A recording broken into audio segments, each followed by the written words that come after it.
말씀은 베드로전서 1장 3절에서 우리 7절까지 우리 2주 전에 이 말씀 설교를 절반만 했었는데요.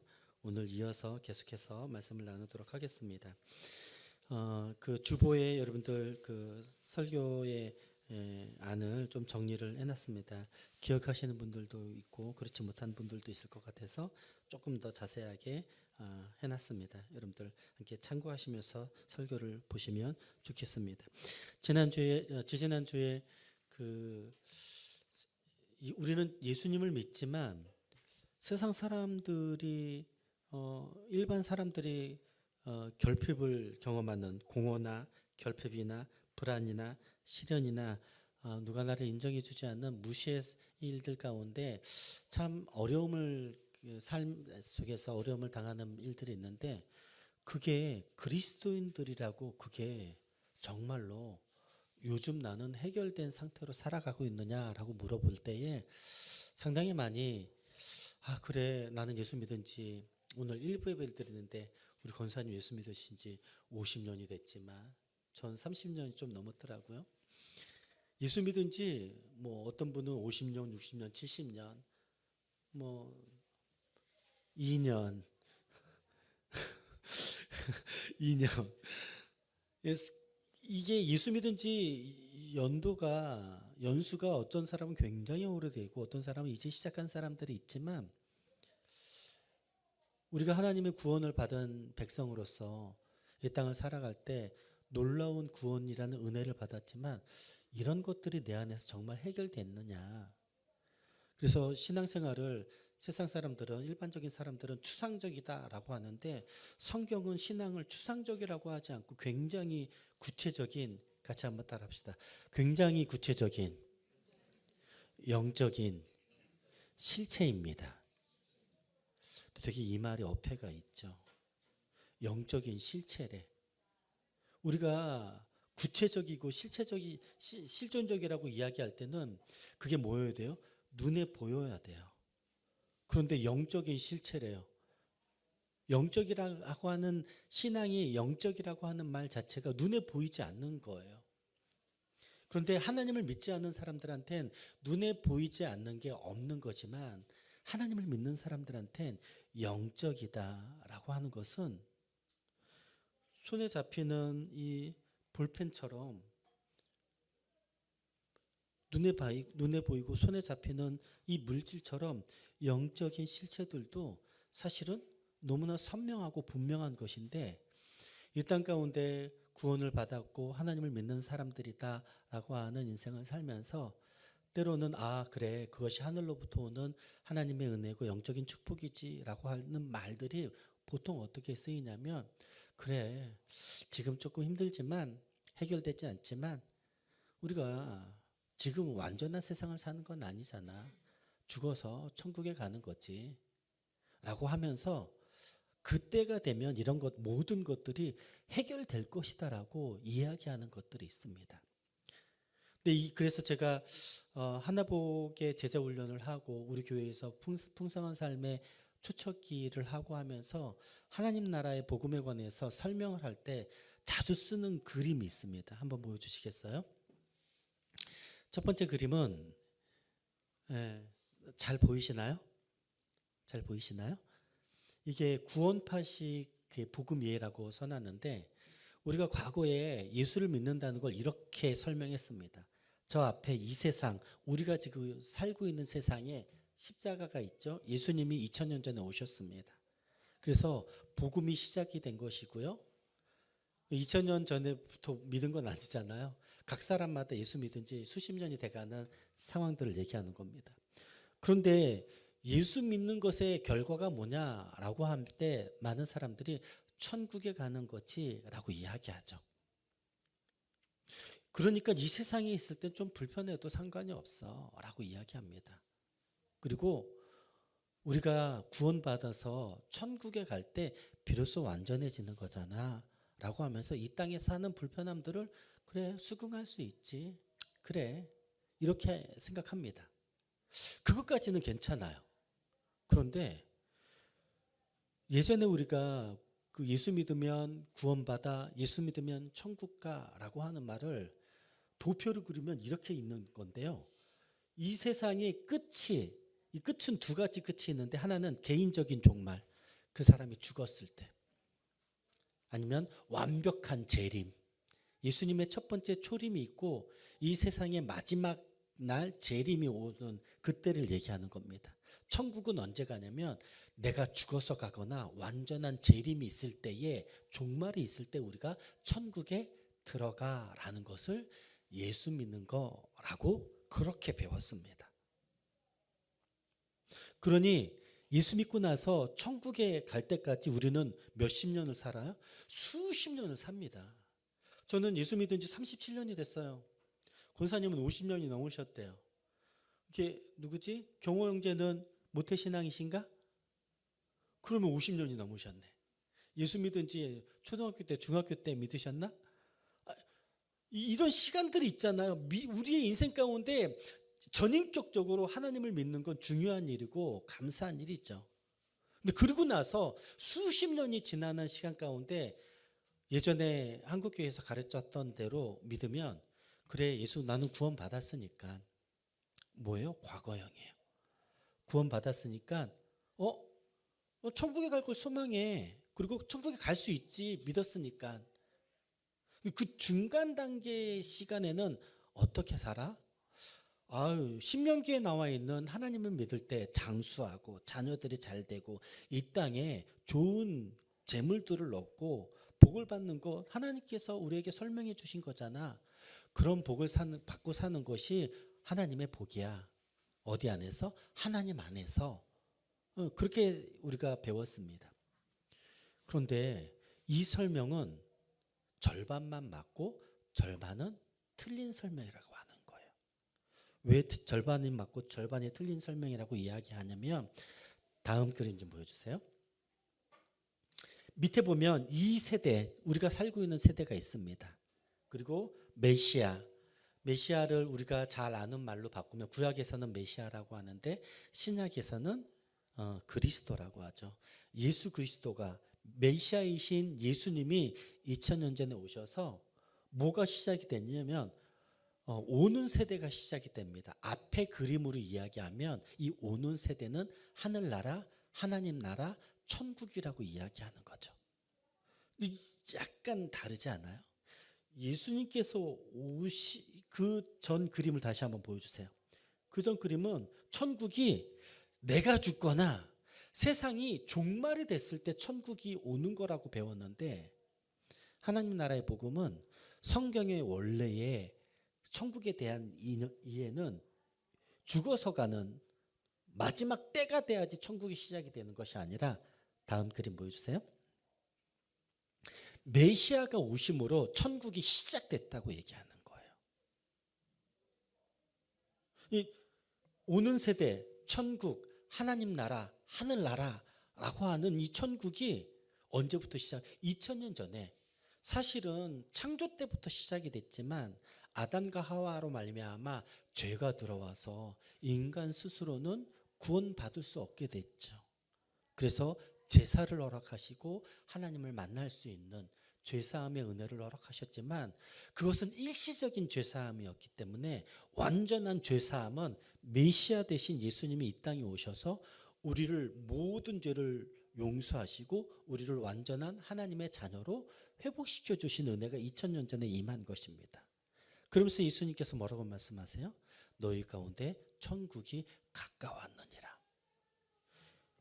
천국은 죽어서 가는 나라가 아니라, 같이 한번 따라합시다. 예수님을 믿기 시작할 때, 그때부터 하나님 나라는 시작된 것입니다.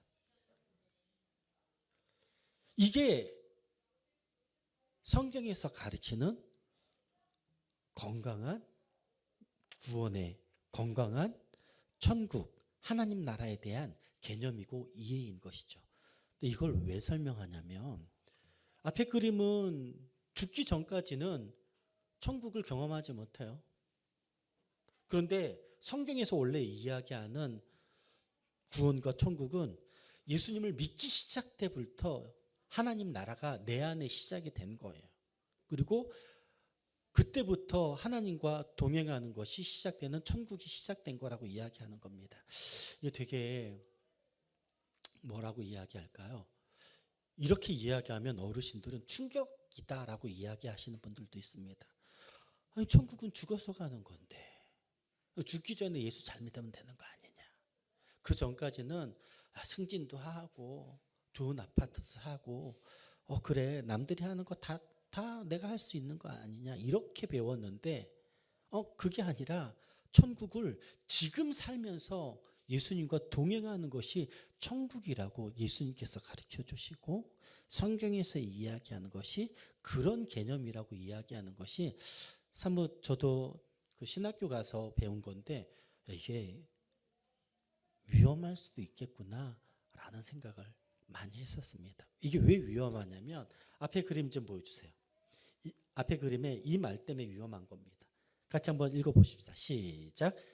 하나님의 나라의 현재성 없이 구원을 이해하면 하나님 나라 천국은 죽어서만 가는 곳이 됩니다. 살아서 예수 믿을 때에는 천국을 경험하지 않아도 된다는 거예요. 천국이 필요 없어도 된다고 이야기하는 겁니다. 이거 참 얼마나 위험한 일인지 모릅니다. 그래서 우리가 과거에 이런 개념으로 구원받았다라고 이야기하는 것은 굉장히 우리의 삶 가운데 여러 가지 불편함을 초래하는데요. 그래서 이걸 팀 켈러 목사는 천국을 어떻게 설명하냐면 예전 이런 그림은 천국을 시간적인 개념이나 장소적인 개념, 내가 내 시간이 끝났을 때 아니면 내가 죽어서 천국으로 장소가 이동됐을 때 천국의 개념이 이런 개념이라고 이야기했는데 성경적인 개념을 팀켈러는 이렇게 설명합니다. 관계적인 개념이라고. 하나님을 믿기 시작했을 때, 하나님을 주인 삼았을 때, 하나님과 동행하기 시작했을 때 이미 천국은 시작된 것이지 시간이 지나서 죽었을 때 내가 죽어서 눈을 떠서 하나님 앞에 있을 때 시작이 된 것이 아니라고. 그러니 신앙생활은 어디서 해요? 죽어서 하는 게 아니에요. 교회에서 하는 게 아니라 지금 오늘 현재성이라고 표현하는 오늘 우리가 신앙생활을 교회에서 하지만 다 흩어져서 가면 가정에서 신앙생활하고 학교에서 신앙생활하고 직장에서 신앙생활하는 우리의 믿음의 장소는 어디냐면 바로 우리가 살고 있는 호흡하는 모든 삶의 자리들이 우리가 신앙생활하는 장소가 되는 것이라고 이야기합니다. 신앙생활을 교회에서 하는 것이 아니라 죽어서 유익을 누리는 것이 아니라 가정에서 직장에서 예수님과 동행하고 예수님의 말씀을 따라 지키며 살아가는 신앙생활이 시작된다는 것이죠. 그래서 구원에 관한 이야기를 할 때 과거의 측면만 난 예전에 구원 받았어 라고 하는 것만 이야기하면 실제적으로 중요한 영적인 성장이 그렇게 이루어지지 않습니다. 이 사도 베드로는 이걸 구원의 삼중 시제라고 하는데요. PPT 그 다음 PPT 좀 보여주시겠어요?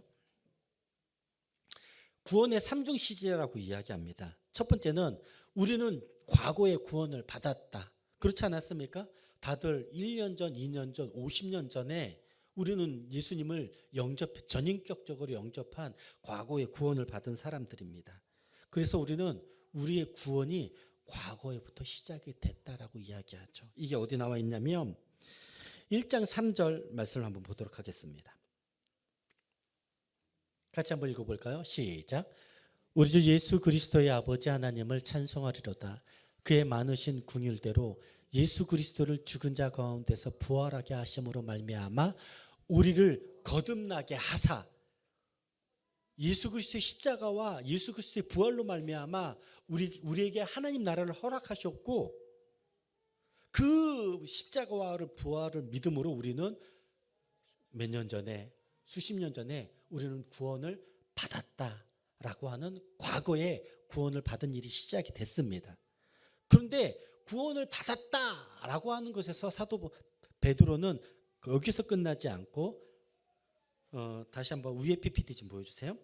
구원의 현재성에 관해서 이야기할 때 우리는 두 번째 시작. 우리는 구원을 받아가고 있습니다. 구원의 현재성을 이야기합니다. 1장 9절 보여주시겠어요? 1장 9절 시작. 믿음의 결국 곧 영혼의 구원을 받음이라.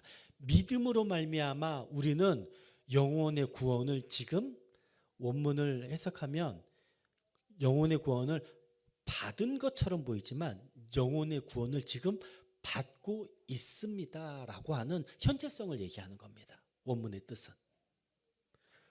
믿음의 결과는 내가 지금 영혼의 구원을 받고 있는 것으로 드러나는 것입니다. 이게 무슨 뜻이냐면 예전에 과거에 구원을 받은 것으로 끝나잖아요.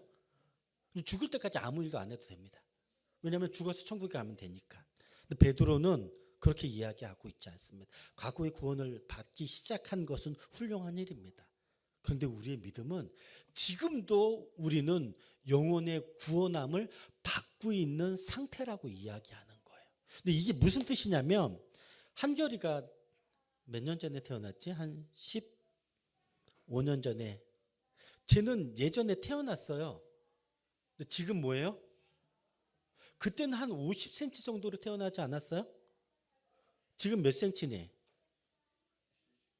75. 왜 이렇게 커 가는 거야? 이게 영혼의 구원을 받고 있는 상태라고 얘기하는 게 구원의 현재성이 바로 그걸 얘기하는 겁니다. 우리는 예전에 구원받았어 라고 거기에서 응애하고 태어난 믿음의 초짜로 평생 있는 게 아니라 그때 예수님과 함께 전인격적으로 구원을 받아서 살아온 지 수십 년 동안 예수님을 주인 삼고 예수님의 말씀, 하나님의 말씀을 내 마음판에 새기면서 하나님과 동행하면서 예전에 세상에 있었던, 지금도 세상이 우리를 유혹하는 것들을 거절하며 하나님을 믿으며 하나님께 순종하면서 영혼의 구원을 이루는 것이고 영적인 성장들이 지금도 우리 가운데 있는 것이 필요하다고 이야기하는 겁니다. 과거에 구원받은 것으로 끝나는 것이 아니라 지금도 우리는 구원받고 있는 중입니다. 지금도 우리는 영적으로 성장하고 있는 중입니다 라고 사도 베드로는 구원을 과거에로 끝나는 것이 아니라 미래의 어떤 일들만 소망하는 것이 아니라 지금도 구원을 받고 있는 것입니다. 그래서 여러 군데에서 너는 너의 구원을 지금 이루라 라고 이야기하는 일들이 있는 것이죠. 여러분, 이 사도 베드로의 말 앞에 나는 지금 영혼의 구원을 받고 있습니다 라고 할 때 우리는 어떤 마음이 드냐면 나는 그럼 구원받지 못한 건가 아직? 나의 구원은 완전하지 않은 건가? 라는 생각을 할 때가 있습니다. 그렇지는 않습니다. 우리는 구원을 받은 것입니다. 한결이가 태어난 것처럼 이 땅에 그가 육체를 힘입고 나온 것처럼 엄마 뱃속에서 태어난 거예요. 태어나지 않았다고 이야기하는 것이 아닙니다. 그런데 그 상태로 갓난아이로 평생, 한결이가 지금 15년이 지났는데도 50cm이고 걷지도 못하고 혼자 먹지도 못하고 혼자 화장실도 가지 못한다면 부모된 입장으로서 이게 얼마나 안타깝고 속상하고 불편한 일이겠습니까? 전 너무 재미난 게 성경에서 이야기하는 영적인 일들은 우리의 삶 가운데 육체의 일들과 별개가 아니라는 거예요. 태어났다면 키가 크고 잘하고 성숙하는 것처럼 우리의 믿음의 구원도, 영혼의 구원도 태어났다면 성장하고 자라가고 있는 것이 정말 중요하다고 성경은 이야기하고 있는데 그걸 정말 우리는 지금 요즘 10년 전 청년 때, 20년 전 청년 때 내가 열심히 했지, 잘했지에 관한 이야기가 아니라 요즘 그것들을 중요하게 생각하고 영혼의 구원을 받고 있는 거라는 생각이 우리의 삶 가운데 있는지 여러분 잘 생각해 보십시오. 그리고 세 번째는 아까 처음에 그 구원의 미래성 보여주세요. 위로 올라가서 구원의 미래성에 관해서 같이 한번 읽겠습니다. 시작. 우리는 구원을 받을 것입니다. 이건 어디에 나와 있냐면 1장 5절에 나와 있습니다. 같이 읽겠습니다. 5절 시작. 너희는 말세에 나타내기로 예비하신 구원을 얻기 위하여 믿음으로 말미암아. 네, 이게 구원의 미래성입니다. 구원을 언제 얻어요? 말세에 나타나기로 예비하신 구원을 얻기 위해서. 구원에 아직 완전히 이루어지지 않았다라고 사도 베드로는 지금 이야기하고 있다는 것이죠. 저 좀 보십시오. 제가 이걸 왜 이렇게 예전에도 꽤 많이 제가 몇 번이나 설명을 했는데 이 설명을 다시 한번 드리는 이유는 우리의 구원이 희미해져 가고 있다는 거예요. 우리가 처음 데이트를 하고 결혼을 했을 때 얼마나 아름다운 데이트와 사랑의 현장이었습니까? 그런데 시간이 지나면 지날수록 이 결혼 생활이 윤택해지고 풍성해지는 사람이 있는가 하면 시간이 지나면 지날수록 메말라가고 내가 지금 사랑하고 있는 건가? 라고 하는 상태로 빠지는 사람들도 있죠. 이상하게 신앙생활도 이와 같을 때가 있습니다. 예수 믿고 나서 계속해서 점점 성장해 가는 사람이 있는가 하면 성장하다가 정말 포텐이 터질 정도로 아름답게 놀라울 열매를 맺는 사람들이 있습니다. 그런데 어느 날 시간이 지나고 그로부터 10년, 20년 시간이 지나고 나서 내 마음이나 내 상황들이 예전 같지 못할 때는 그래, 내가 예전에 그렇게 했었잖아. 하나님 기억하시는데 뭐. 내가 지금 예수 믿지 않는 것도 아니고 예전에 그렇게 했으니 충분한 거 아니야? 지금은 좀 쉬면 되지 않아? 여러분 피곤할 때 쉬면 됩니다. 그런데 여기에서 얘기하는 쉬는 건 잠깐 쉬는 것이 아니라 과거에 내가 이렇게 훌륭하게 했으니 하나님 앞에서 최선을 다한 거 아니야? 그러니 지금은 그래 죽어서 천국 가는 거니까 그때까지 좀 남들 하는 것도 해보고 내가 해보지 않았던 것도 해보면서 사는 거 뭐가 나빠? 라고 하는 라이프 스타일을 견지하는 현대 그리스도인들이 굉장히 많이 있다는 걸 얘기하는 겁니다.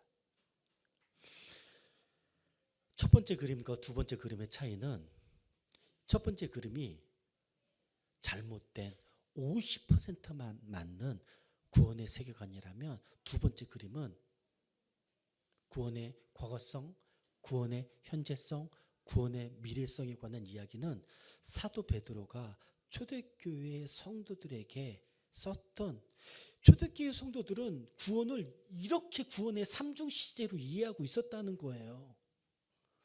근데 한국 교회에 복음이 들어오고 복음을 쉽게 설명하려다가 오류에 빠졌는데 예수 믿으면 천국 가. 천국은 죽어서 가는 거야. 굉장히 단축시켜서 짧게 얘기하다 보니까 정작 성경에서 이야기하고 있는 우리는 구원을 받았지만 오늘도 구원을 이루고 있는 사람들이 되고 장차 구원을 이루기 위해서 하나님을 소망하는 애씀이 있어야 된다라고 하는 구원의 삼중 시제를 하나로 구원의 과거 형태로만 표현해서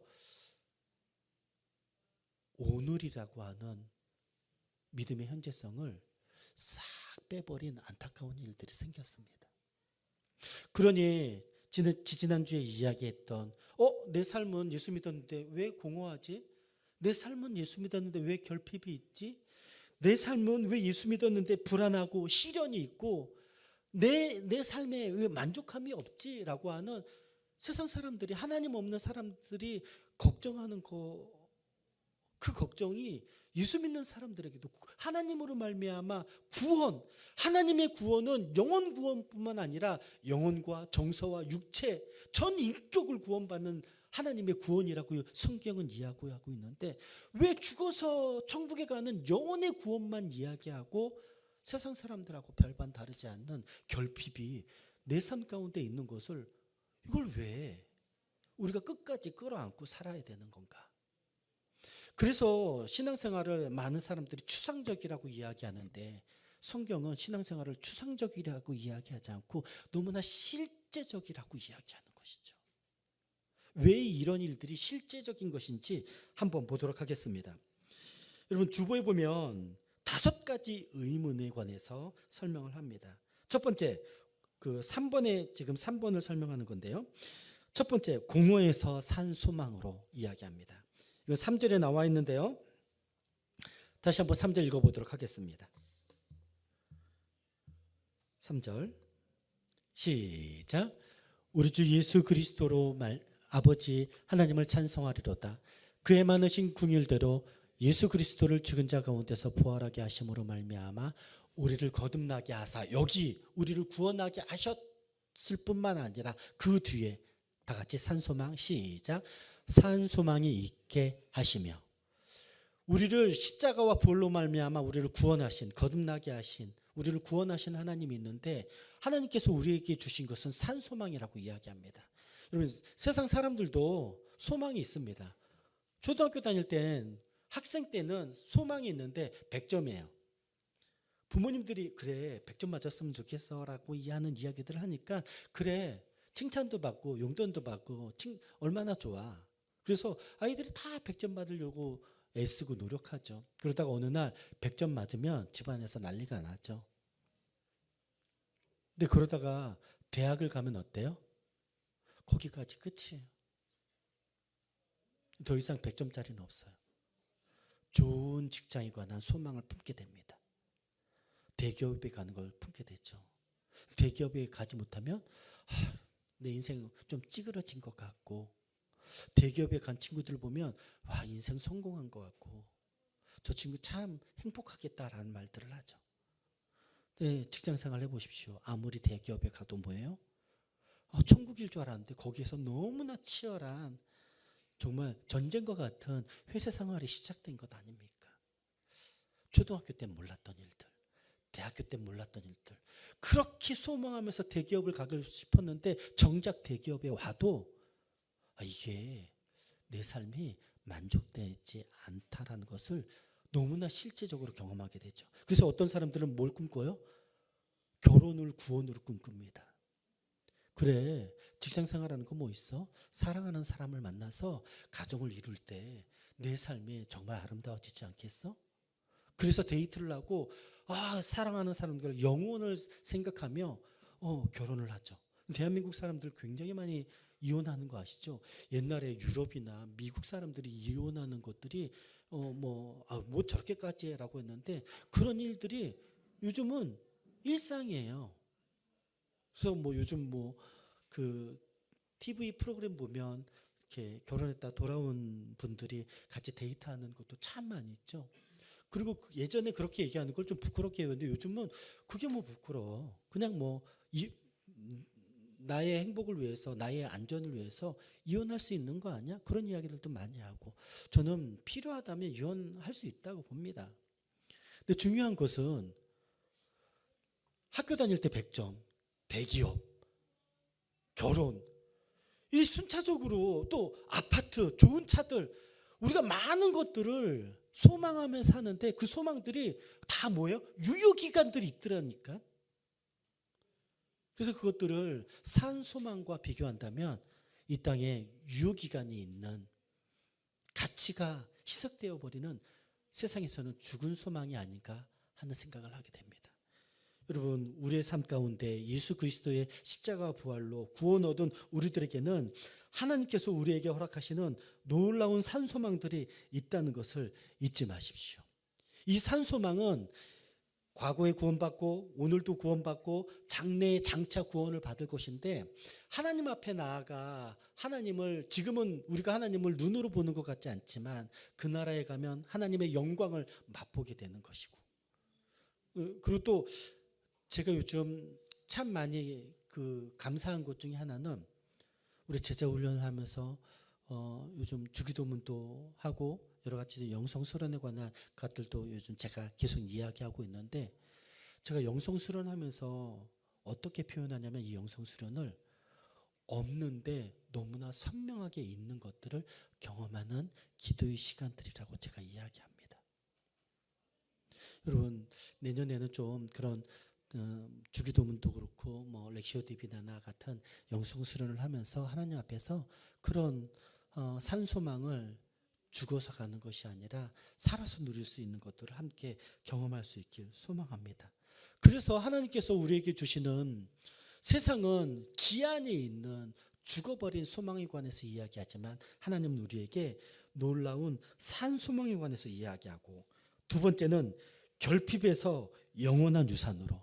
왜 저 사람들에게는 있는데 나에게는 없어? 라고 하는 것들, 이 4절에 보면 이렇게 설명하고 있습니다. 같이 읽겠습니다. 시작. 썩지 않고 더럽지 않고 쇠하지 않는 유업을 잊게 하시나니 곧 너희를 위하여 하늘에 간직하신 것이라. 여기에 보면 유업이라는 단어가 나오는데 이게 개역 개정판인데요. 새 번역판으로 보면 이 유업이 뭐라고 표현되어 있냐면 유산으로 표현되어 있습니다. 하나님의 자녀가 될 때 하나님께서 우리에게 주시는 유산이 있는데, 우리에게 주시는 유산은 산소망처럼 썩지 않는다. 그리고 더럽지 않고 쇠하지 않는다라고 이야기합니다. 여기서 썩지 않는다라고 하는 것은 낡아 없어지지 않는다는 것을 이야기하는 것입니다. 이 땅의 것들과 너무나 대조가 되는 것이죠. 두 번째는 더러워지지 않는다. 세상에서는 자기 안에 잘 되는 것이 있다면 여러 가지를 죄를 범하고 양심을 속이고 그러면서 더러운 돈을 만지고 더러운 명예를, 더러운 영광을 아무렇지도 않게 이야기하지만 하나님께서 우리에게 주시는 유산은 거룩이라고 이야기하는 겁니다.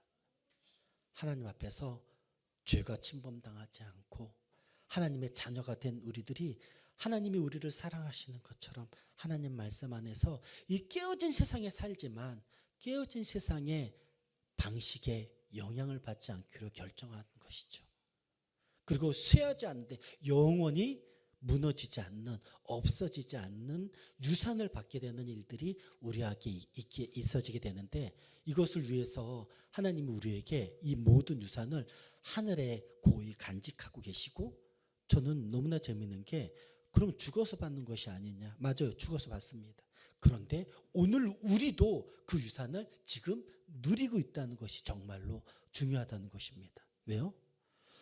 이 세상은 공부하면, 승진하면, 결혼하면, 잘되면이라고 하지만 우리는 구원받았기 때문에 썩지 않고 스스로를 더럽히지 않고 없어지지 않는 말씀, 그 은혜를, 그 가치를 소망하고 누리고 지금 함께 그 하나님의 나라를 만들어갈 수 있는 하나님 나라의 가치를 실현해가는 삶이 우리 가운데 있을 수 있다는 것이죠. 제가 이 볼펜 되게 좋아합니다. 예전에 선물 받은 건데 너무 좋더라고요. 그래서 제가 이 볼펜을 좀 이게 단종될까 싶어서 좀 많이 시켰어요. 생각보다 비싸더라고요. 근데 찾다 보니까 엄청 싸게 파는 데가 있어서 한 5개를 샀어요. 한 10년을 쓸 것 같습니다. 근데 제가 이거는 지금 3색 볼펜인데 전 4색을 좋아하거든요. 4색을 3개를 시키고 3색을 2개를 시켰어요. 이 가격이 달라요. 왔는데 4색이 4개가 오고 3색이 하나가 왔어요. 아싸!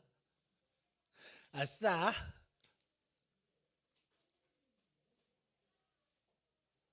좋은 거 아니에요? 월요일 날 제가 전화해야 돼요. 4색을 3개 시켰는데 4개가 왔어요. 한 1,000원 정도 차이가 나거든요. 우리는 유익이 되면, 이익이 되면 아싸!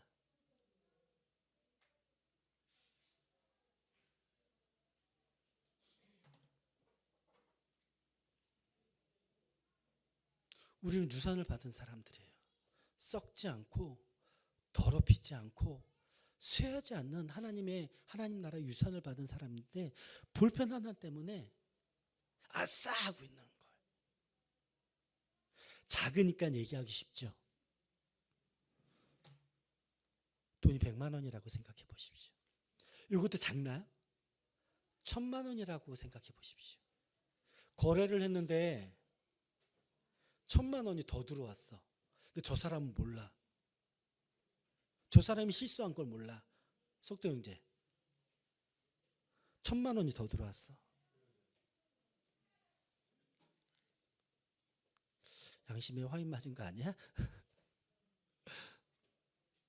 여러분 손 떨리지 않겠어요? 돈이 너무 부족한데 내가 의도치 않게 천만 원이 들어왔어.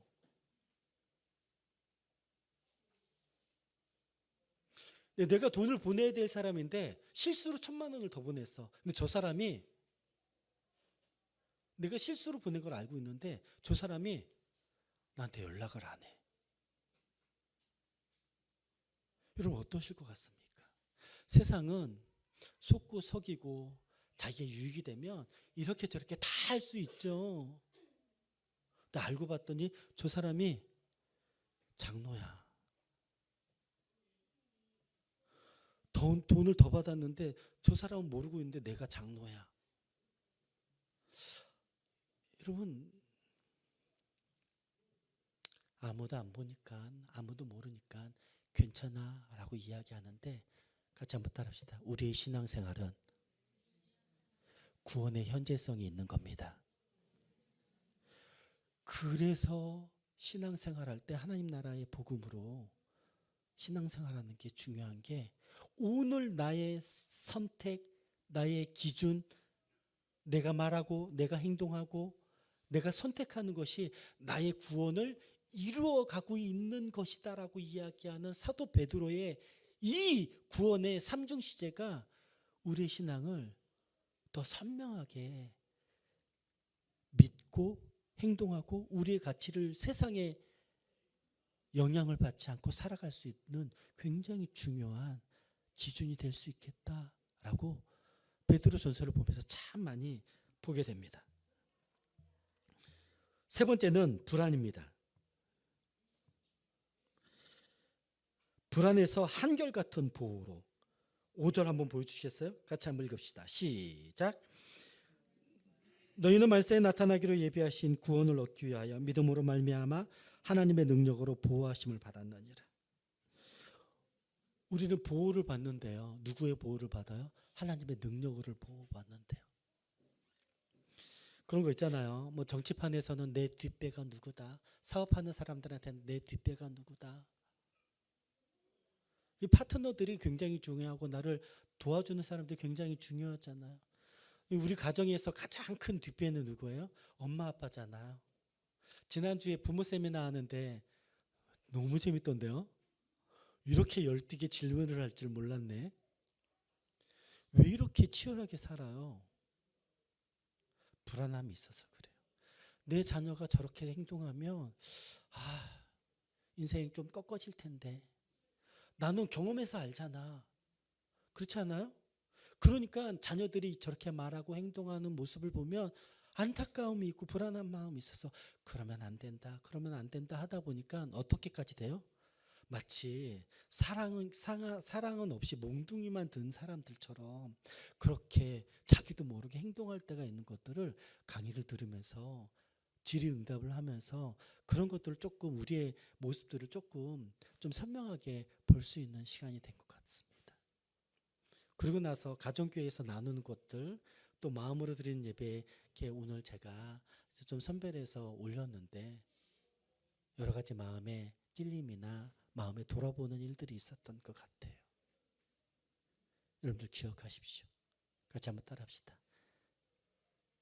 하나님의 사랑으로 나 자신을 사랑하고 하나님의 사랑으로 자녀들을 사랑하는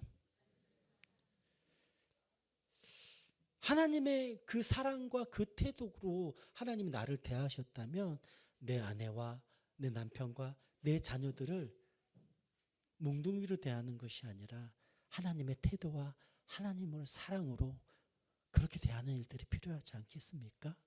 너무나 감사한 것은 하나님이 우리를 구원 얻게 하시는데 그 구원을 얻게 하시는 것으로 끝나는 것이 아니라 하나님의 능력으로 영원토록 우리를 보호하시는 하나님이라고 성경은 기록하고 있다는 것이죠.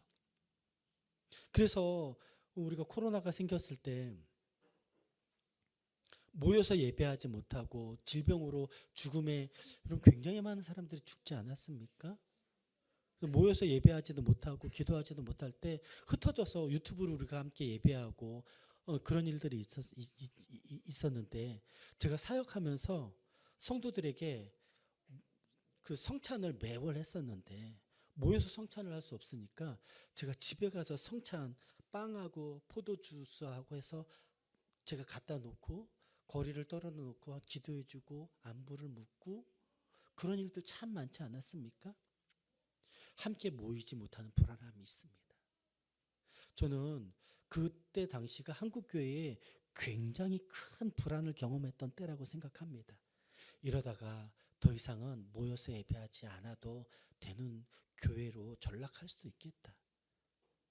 너무 감사한 것은 떨어져서 예배하지만 유튜브로 예배하지만 서로를 향한 중보기도와 서로를 향한 애씀과 도움, 섬김들이 절대로 그 가치가 떨어지지 않는 것들을 그때 경험했고 코로나가 끝나서 함께 모였을 때 그때마다 우리가 했던 말들이 뭐냐면 이렇게 함께 모여서 예배할 수 있는 것이 얼마나 소중한지 너무나 배고팠었다라고 이야기하는 성도들을 우리가 보게 되죠. 근데 안타까운 건 꽤 많은 교회들에서 30대, 40대들이 없어졌다고 합니다. 왜요? 코로나 때 너무 좋았어요. 집에서 예배하는 게 그것으로 충분하다고 생각했던 거예요. 그래 난 구원 받았는데 뭐 이렇게 예배하는 게 뭐가 나빠? 코로나 때는 이렇게 예배해도 되고 지금은 왜 하냐? 하면서 꽤 큰 교회에 30, 40대가 싹 사라졌다고 합니다. 그래서 제가 예전에 한번 말씀드린 적이 있는데 주일학교가 없어졌어요. 어른 전체 성도들이 3, 400명이 모이는데 학생부가 2명, 3명이에요. 주일학교가 초등학생들 주일학교가 10명인 교회들이 굉장히 많이 생겼습니다. 3, 40대가 싹 사라졌어요. 우리 교회에서 성경학교 한다고 하잖아요. 우리가 사진을 올리고 영상 네트워크에서 이런 이야기를 하면 조그만 교회가 뭐 이렇게 애들이 많아. 큰 교회들이 주일학교가 싹 사라졌어요. 그 불안함이 현실로 다가온 것이죠. 여러분 신앙생활 이렇게 해도 괜찮아. 신앙의 현재성에 관한 이야기를 할 때 하나님 앞에서 정말 놀라운 인생을 살려고 애썼던 믿음의 선배들이 있었는데 유튜브로 들으는 게 뭐가 나빠라고 하는 기준이 생기다 보니까 우리 구원의 현재성이 현장이 없는 그냥 마음으로만 예수 믿으면 되는 거 아니야? 라고 생각하고 안주한 30, 40대 가난한 성도들이 너무 많이 생겼다는 겁니다. 이 일들이 우리 가운데 생기지 않도록 우리 다음 세대들의 우리 지금 주일학교 학생부 친구들에게 이런 일들이 생기지 않도록 믿음의 본을 보이고 신앙의 현재성을 가지고 잘 설명하고 본을 보여주는 우리 조이풀 공동체가 되길 주 이름으로 축복합니다. 네 번째는 시련에서 믿음의 단련으로 7절을 한번 보도록 하겠습니다. 7절 6절이죠. 6절 보겠습니다. 시작. 그러므로 너희가 이제 여러 가지 시험으로 말미암아 잠깐 근심하게 되지 않을 수 없으나 오히려 크게 기뻐하는도다. 여기 보니까 여러 가지 뭐 코로나 때 질병, 개인적인 사고, 관계의 시련들, 또 재정의 문제들, 또 믿음의 시련들도 포함되겠죠. 여러 가지 인생의 시련들이 있는데 여기 보니까 이렇게 이야기합니다. 너희가 이제 여러 가지 시험으로 말미암아 잠깐 근심하게 되지 않을 수 없으나, 이게 무슨 뜻이냐면 너희는 고난을, 시험을 너희는 피할 수 없다. 세상은 아담과 하와의 죄로 말미암아 깨어진 세상이라고 이야기하죠. 그러니 이 깨어진 세상에 죄가 만연해서 예수 믿는 사람들은 하나님 없는 세상에서 죄가 만연한 곳에서 예수 믿는 것 때문에 당하는 어려움들이 너무 많이 생기는데 이것은 디포트 값이다라고 이야기하는 거예요. 예수 믿는 것 때문에 주변의 사람들이 너 뭐 그렇게까지 해 하면서 우리를 불편해. 여러분들 요즘은 군대 좋아졌지만 전 군대에서 예수 믿는 게 너무 어려웠습니다. 이렇게 이야기하면 뭐가 어려워? 전 진짜 제가 평생에 많은 매를 맞았지만 군대에서 그렇게만 정말 너무 많이 맞았던 거예요. 속도 형제는 군대에서 안 맞았어요? 우리 세대들은 그랬어요. 그런데 다음 세대들은 군대에서 매 맞는 일이 없어요. 특별히 저는 예수 믿는다고 너무 많이 맞았습니다. 그건 하나의 에피소드밖에 안 되죠. 직장 생활하면서 신앙을 지키면서 직장 생활하는 것이 얼마나 어려운지 다들 알고 있지 않습니까? 내가 한번 잠깐 눈 감으면 회사가 굉장히 큰 유익을 누릴 수 있는데 내가 어떻게 눈을 감지 않을 수 있습니까? 마음에 큰 자기감을 가지고 딜레마를 가지고 정말 안타까운 마음을 가지고 살아가는 직장인들, 그리스도인 직장인들이 얼마나 많은지 모릅니다. 자녀를 키울 때 어떠세요? 예수 믿는 가정과 학교에 보니까 여러 부모들이 세상의 기준으로 이렇게 키울 때 우리는 예수 믿기 때문에 그렇게 하지 않으려고 해요. 라는 말을 쉽게 할 수 있습니까? 자녀 키우는 것도 신앙생활의 신앙의 기준으로 아이들을 키우게 하려고 하는 것들이 참 많은 어려움을 당하지 않습니까? 그런데 하나님은 사도 베드로를 통해서 이렇게 이야기합니다. 얘들아, 신앙생활 할 때 근심을 당하는 거 그거 기도해서 없앨 수 있는 일이 아니야. 질병, 어려움, 고난 그것은 없앨 수 있는 것이 아니라 우리는 그 시험을 받을 수밖에 없다. 그런데 너희가 시험을 당할 때에 예수 믿는 것 때문에 어려움을 당하는 시험이 있다면 그것으로 인해서 오히려 더 크게 기뻐할 수 있었으면 좋겠다라고 이야기합니다. 왜냐하면 7절 같이 한번 읽겠습니다. 시작. 너희 믿음의 확실함은 불로 연단하여 없어질 금보다 더 귀한 예수 그리스도께 나타나실. 이 신하는 이런 시련 고난들은 우리의 영혼을 연단한다라고 이야기하고 있습니다. 이 신앙의 시련들은 우리가 통과해야 되는 것이지 없애달라고 하는 것이 아닙니다. 아브라함은 하나님께서 그렇게 말씀하시죠. 100세의 아들 내 아들 이삭을 나에게 바쳐라. 아브라함은 이렇게 기도하지 않았습니다. 하나님 이 시험이 내게서 떠나가게 해달라고. 아브라함은 어떻게 해요? 이삭에게 장작 번제단에서 제단에서 불로 태울 그 장작을 이삭에게 지게로 짊어지게 하고 산에 올라갑니다. 이삭이 묻죠. 아버지, 이 단도 있고 나무도 있는데 드릴 양은 어디 있습니까? 아브라함이 뭐라고 얘기해요? 아버지께서 예비해 주실 것이다. 아브라함은 알고 있죠. 하나님이 이미 예비해 주셨어요. 양을 예비해 주시지 않으셨어요. 하나님이 원하는 건 이삭이었습니다. 그를 묶고 칼로 찔러 죽이려고 하는데 하나님께서 아브라함아 이제 내가 네 아들 이삭보다 하나님 나를 더 사랑하는 것을 내가 이제 알았노라. 그를 죽이지 말라. 그를 해치지 말라. 손대지 말라 말씀하시는 주님. 너무나 안타깝고 너무나 속상한 일이지만 때로는 우리의 삶 가운데에 불가피 이걸 도저히 해결할 수 없는 믿음의 시련들이 있을 때가 있습니다. 그때는 마음이 불이 나고 내가 어찌할 바를 모르는 일들이 있죠. 그때 사도 베드로는 우리에게 뭐라고 표현하냐면 그 시험을 없애달라고 기도하지 않고 그 시험을 잘 감당할 수 있도록 하나님 우리에게 은혜를 허락해달라고, 제가 견딜 수 있도록, 연단할 수 있도록 은혜를 허락해달라고 기도하라고 이야기하는 것입니다. 그런 의미에서 베드로는 놀라운 말을 하는데 너희가 시험을 당할 때 너희는 기뻐하라. 여러분, 이 당시에는 이미 예수 믿는 것 때문에 핍박이 시작된 때입니다. 그리고 수많은 사도들이 험하게 인생을 마감하게 되는 일들이 많이 있었죠. 초대교회 성도들은 그렇게 이야기합니다. 시험이 없어지는 것이 은혜가 아니라 시험을 견딜 수 있는 것이 은혜이라고.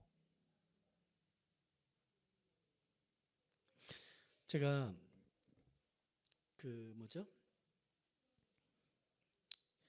지난주에 있었던 그 강의를 들으면서 여러분의 시선을 여러분의 자녀들에게 너무 에너지를 많이 쏟지 말라고. 어떻게 에너지를 쏟지 말라고 않을 수 있습니까? 난 열불이 나는데. 그 강의가 오사나 작가의 그 강의가 굉장히 많이 격려가 되고 도움이 됐던 건, 그래 내가 그 시간을 우리 자녀들에게 이렇게 화를 내면서 있는 것이 아니라 그 시간을 하나님께 자녀들을 맡기고 나는 기도하고 내 삶을 건강하게 함으로 자녀들에게 본을 보여줄 수 있는 시간을 만드는 것이 필요하겠다. 어쩌면 이것이 부모 세대가 된 여러분들에게 있는 믿음의 마음의 연단의 시간들이 아니겠는지. 우리 형제들 자매들 직장 생활하면서 큰 고통이 있지 않습니까? 이때 그냥 사업 그냥 시작하지 마세요. 그냥 세상 사람들처럼 뭐 직장 생활이 그렇지 라고 있는 것이 아니라, 사업을 시작할 때 직장 생활을 할 때 하나님 앞에서 제가 어찌해야 될지 기도하며 내 지혜나 사람들의 도움만을 구하는 것이 아니라 하나님의 지혜와 하나님 안에서 견디는 일들과 하나님께서 열어주시는 일들을 위해서 함께 기도하며 준비하는 우리들이 되길 주의 이름으로 축복합니다. 마지막으로는 5번째, 무시해서 온전한 인정으로. 7절에 있는 말씀을 이어서 보십시다. 너희 믿음의 시작. 너희 믿음의 확실함은 불로 연단하여도 없어질 금보다 더 귀하고 예수 그리스도께서 나타나실 때에 칭찬과 영광과 존귀를 얻게 하실 것이다. 누가 얻어요? 칭찬과, 예수님께서 그 마지막 때에 예수님께서 나타나셔서 칭찬과 영광과 존귀를 누가 얻게 하는 거예요? 그렇게 시련을, 시험을, 고난을 잘 감당하며 연단한 우리들에게 하나님께서 주시겠다라고 하는 칭찬과 영광과 존귀가 성도들에게 믿음의 신앙생활을 구원의 과거성, 구원의 현재성, 구원의 미래성으로 우리의 삶을 추상적인 믿음이 아니라 나의 언어, 나의 시간, 나의 공간에서 하나님과 동행하는 삶의 확실한 영적인 실제들을 경험하고 견디고 이룬 우리들에게 하나님께서 이 칭찬과 영광과 존귀를 얻게 하실 것이라고 사도 바울은 이야기하고 있는 것입니다. 그러니까 죽어서 가는 나라가 아니에요. 지금, 어제, 오늘, 내일 하루하루 우리의 삶 가운데 있어질 놀라운 하나님의 나라를 하나님께서 우리에게 허락하셨다는 겁니다. 그러니 우리는 공허나 결핍이나 불안이나 시련이나 무시 있을 수 있죠. 그런 생각이 들 수 있죠. 그런데 하나님의 놀라운 구원으로 말미암아 이런 것들을 해석하면서, 저는 신앙생활은 해석이라고 생각합니다. 하나님의 말씀으로 내 상황을, 내 어려움을 해석하는 거예요. 신앙의 현재성을 가지고. 그래, 하나님께서 해결해 주실 거야. 그럼 막연한 것이 아니라 공허가 있을 때, 결핍이 있을 때, 불안이 있을 때, 시련이 있을 때, 무시가 있을 때, 아무도 나를 존중해 주지 않을 때 하나님의 능력으로 나를 어떻게 구원하시고 보호하시는지를 하나님 앞에서 묵상하면서 말씀을 내 삶에 가져오면서 하나님과 동행하는 것으로 말미암아 우리가 안전해지는 그 구원을 누릴 수 있다고 사도 베드로는 이야기하고 있는 것입니다. 베드로는 그 베드로 전서를 쓰면서 우리들을 임시체류자, 나그네들이라고 이야기합니다. 이 세상이 본향이 아니라 우리가 갈 고향이 있는 것이죠. 그러니 하나님의 마음을, 하나님께서 우리에게 허락하신 구원을 희미하게 하는 것이 아니라 선명하게 오늘 우리의 구원을 이루면서 하나님 앞에서 그 하나님의 나라를 함께 세워가는 저와 여러분들이 되길 주 이름으로 축원합니다.